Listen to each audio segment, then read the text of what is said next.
안녕하세요, 현목코치입니다.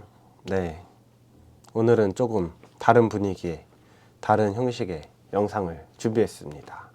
네, 그래서 현목코치 팟캐스트 같은 이제 보는 영상보다는 듣는 게 더 중요한 이런 영상을 좀 가져왔는데요. 왜 이렇게 됐냐면 이제 산악자전거 매장도 하고 또 MTB 코치로 이제 활동을 하면서 여러분들에게 조금 더 도움이 될 수 있는 사소한 이야기들이나 또 에피소드들이 많이 있거든요. 산악자전거에 관련된.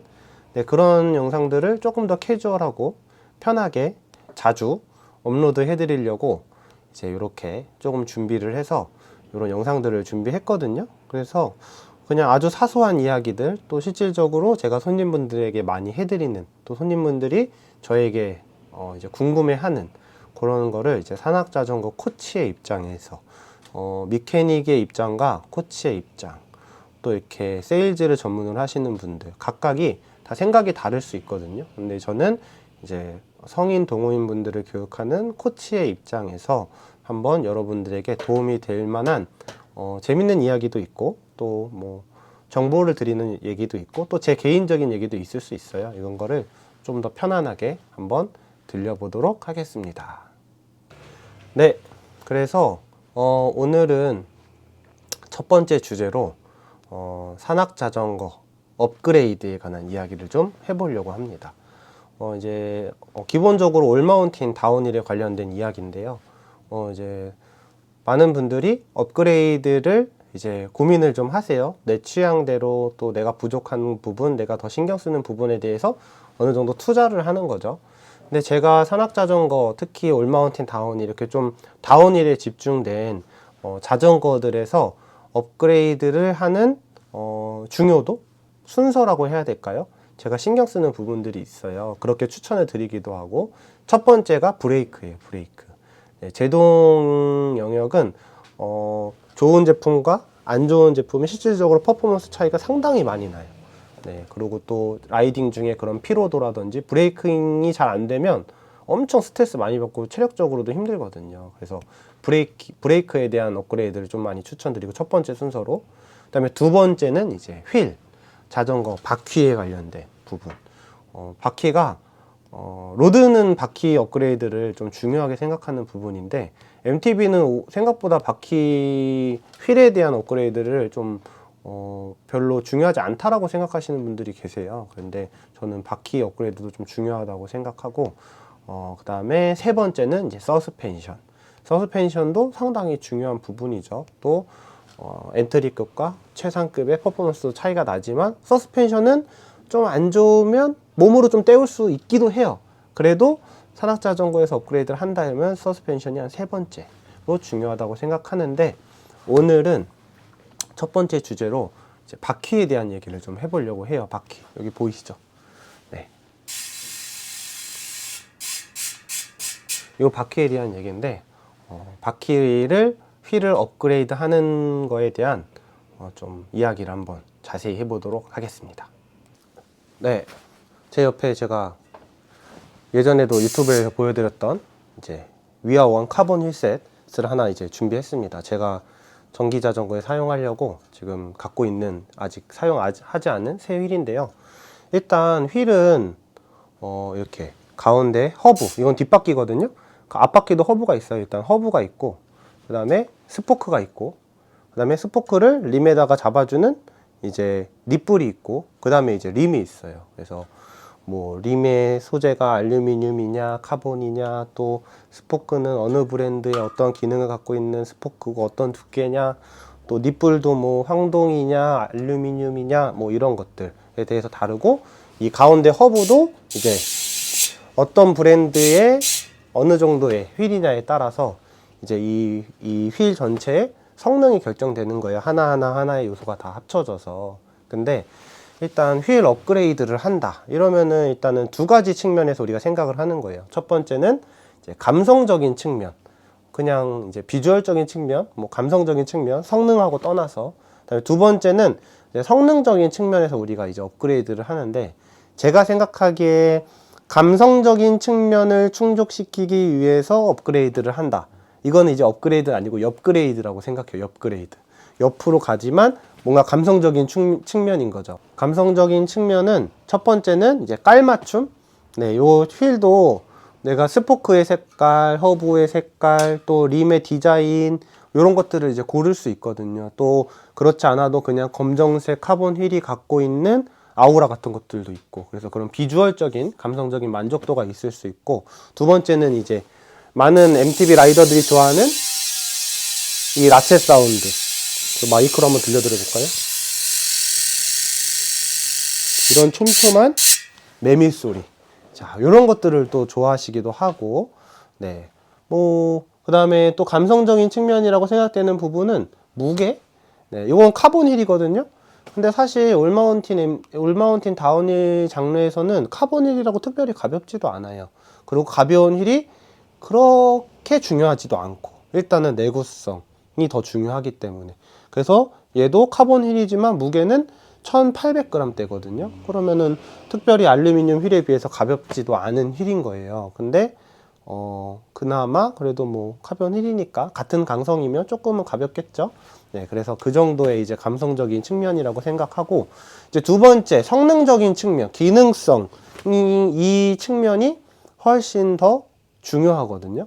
이게 이제 진짜 요 기능적인 부분이 향상되면 그거를 진짜 이제 업그레이드라고 하는 거죠. 그래서 제가 이제 산하자동호 코치로 매장에서 저희 교육을 받으시는 회원분들이나 손님분들한테 일단 휠을 왜 업그레이드 해야 되냐라고 했을 때 첫 번째는 이제 내구성에 대한 얘기를 해요. 내구성은 곧 내구성이 높다 이러면은 오래 사용할 수 있고, 그 다음에 정비의 주기가 길다. 정비를 자주자주 보지 않아도 된다. 이런 부분에 대한 얘기를 하는 거거든요. 왜냐면 일단은 림이 알루미늄 림도 있고 카본 림도 있지만, 림이 좀 좋은 림들은 뒤틀림에 대해서 되게 강하거든요. 뒤틀림에 대해서 강하다라는 거는 휠이 뒤틀리면서 스포크가 풀리고, 스포크를 풀리면 정비를 자주자주 봐줘야 되고, 또 림이 이 스포크가 이 림을 지지해주지 못하니까 또 자꾸 림이 휘어지고, 뭐 이런 일들이 생겨요. 그래서 이런 내구성이 좋은 좀 상급 휠들은 사실 정비를, 요 허브는 좀 자주 정비를 봐주지만, 림을 트루잉 해주는, 휠을 트루잉 해주는 이런 교정 작업들은 사실 진짜 많이 안 해주거든요. 근데 완성차에 딸려 나오는 완성 힐셋들, 특히 막 좀 엔트리급의 완성 힐셋들은 트루잉을 진짜 많이 해줘야 되고, 한번 비틀어지기 시작하면 진짜 자주 앞으로 하게 돼 있거든요. 그래서 이런 내구성적인 측면에서 이제 훨씬 더 이제 좋은 제품으로 업그레이드를 하는 게 도움이 된다. 특히 비싼 휠일수록 좋은 제품을 갖다 쓰기도 하지만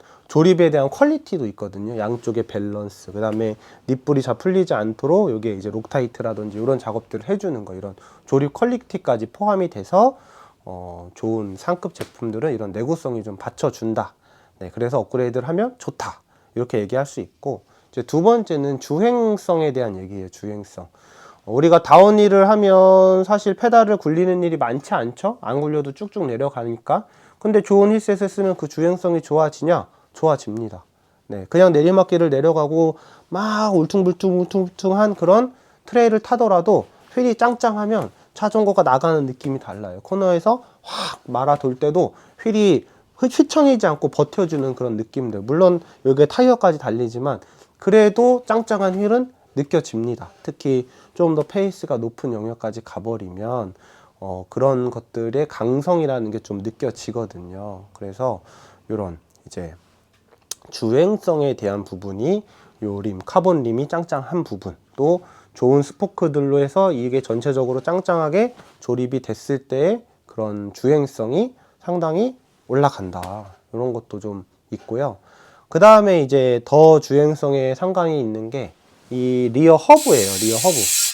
이 리어 허브가 이제 지금 이렇게 촘촘한 소리 들리시죠? 어떤 바퀴는 이런 촘촘한 소리가 나고, 또 어떤 바퀴는 이런 촘촘한 소리가 나지 않거든요. 얘는 이제 인더스트리 9에 이제 하이드라라는 허브가 들어있는데, 요 허브는 인게이지먼트가 690개, 360도로 바퀴가 회전을 하는데, 따다다다다다다다다 걸리는 게 690개라는 거예요. 그래서 인게이지먼트가 690개면 요 한 칸이 0.52도거든요. 그러니까는 거의 제가 알고 있는 휠 중에서는 인게이지먼트가 제일 촘촘한 거예요. 인게이지먼트가 뭐냐면 이 안에 이제 라쳇이라는 게 있고 파울이라는 게 있어서 한 바퀴를 돌 때 탁탁탁탁탁탁탁탁 걸리고 이제 페달을 굴리지 않으면 그냥 따라라라 이렇게 이런 소리를 내면서 도는 거.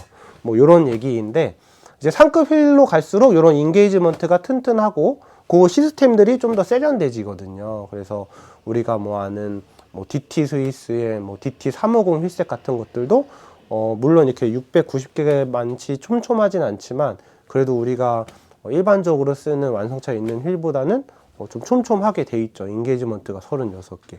한 칸이 6.8도.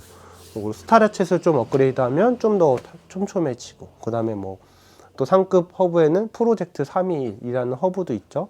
그거는 인게이지먼트가 200개가 좀 넘어요. 그래서 한 칸당 1도가 조금 이제 넘는 정도의 인게이지먼트를 갖고 있는데 이런 이제 상급 휠셋 허브 그래서 내리막길을 타다가 순간적으로 페달을 해야 될 때 이걸 탁 하는데 이게 훅 내려가서 걸리기 시작하면은 이질감이 있고 전기 자전거 같은 경우도 페달을 굴려서 라쳇이 탁 물려서 바퀴가 돌아야지 동력이 전달되는데 그거조차도 인터벌이 있어요. 전기라서. 근데 휠에서 라쳇에서의 그런 인터벌이나 유격까지 느껴지면 더 이질적이거든요. 근데 이렇게 좀 상급 휠을 써주시면 이게 촘촘하게 탁탁탁 바로바로 즉각적으로 구동이 되기 때문에 훨씬 더 좋은 느낌이 나거든요.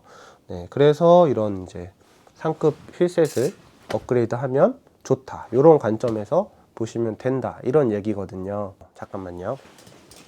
이제 마지막 결론입니다. 그래서 이제 업그레이드라고 하면 이제 비용이 지불되는 거죠. 비용이. 그래서 우리가 알루미늄의 리어 허브나 이런 스포크라든지 전체적인 스펙이 좀 적당히 좋은 휠셋으로 업그레이드를 하고 싶다라고 하신다면 알루미늄 기준으로 한 8, 90만 원대의 휠셋을 사셔야 돼요. 한 5, 60만 원대 의 휠셋은 업그레이드의 개념이라고 보실 수가 없어요. 네, 그 구성하는 부속들이. 네, 그래서 알루미늄 휠셋 기준으로는 한 8, 90만 원. 그 다음에 카본 휠셋으로 가시면은 100만 원 후반대 아니면 200만 원 언저리부터 이제 가실 수 있고 사실은 요 위아원이라는 브랜드의 카본 휠셋은 268만 원이에요. 그래서 허브도 인더스티 9 좋은 허브고 스포크도 샤핌에서 나오는 좋은 스포크 림도 이제 최상급 카본 림이기 때문에 그것들이 조합된 가격들이 이제 좀 가격이 높은 거거든요. 그래서 좀 그 정도. 인더스트리 9에서 나오는 알루미늄 상급 휠셋은 또 100만 원 후반대 이렇게 되거든요. 네, 그래서 일단은 휠셋을 업그레이드 한다라고 하면 적어도 가격이 80만 원, 90만 원부터 시작을 한다. 네, 그 안에서 이제 고기부터 이렇게 쫙쫙쫙쫙쫙 올라가는 그런 휠셋들을 좀 보시면은 좋을 것 같고 이런 휠셋을 바꾸면 결국에는 자전거를 기변하실 때 또 새로운 자전거에 그 휠셋을 가져가실 수 있고 뭐 이렇게 요즘은 규격이 많이 안정화돼 가지고 재사용이 가능하거든요.